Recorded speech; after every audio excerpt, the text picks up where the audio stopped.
जीवन क्या है, मनुष्य इसे भी ठीक से नहीं जानता, और जीवन को हम न जान सके तो मृत्यु को जानने की कोई संभावना शेष नहीं रह जाती।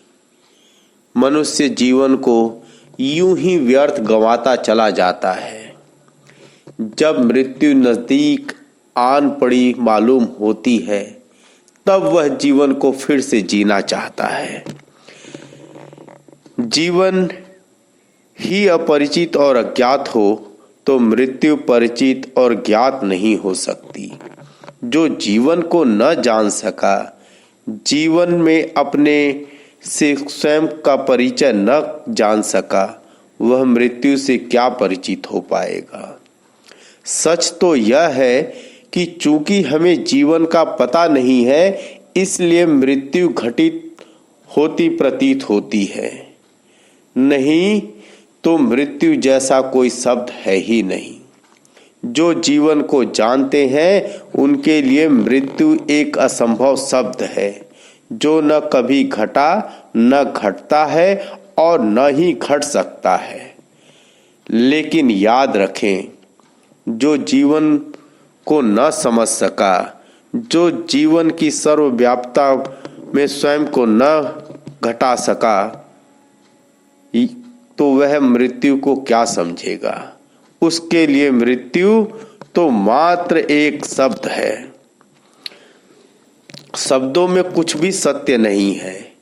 उन्हीं शब्दों में मृत्यु भी एक शब्द है, जो नितांत असत्य है।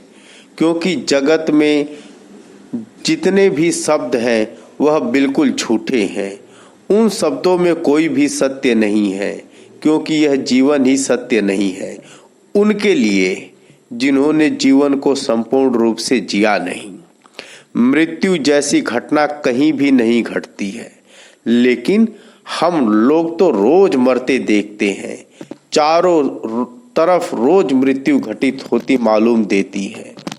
गांव गांव में मरघट है, और ठीक से हम समझें तो मालूम देगा कि हम जहां खड़े हैं वहां न मालूम कितने मनुष्यों की अर्थी जल चुकी है।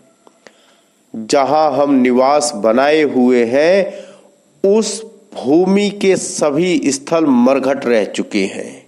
करोड़ों करोड़ों लोग मरे हैं, रोज मर रहे हैं।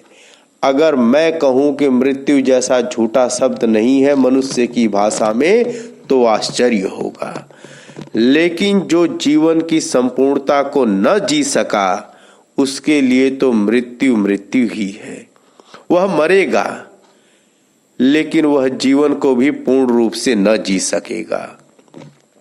इसलिए इस जीवन की यात्रा को समझे बिना मृत्यु की यात्रा को नहीं समझा जा सकता है।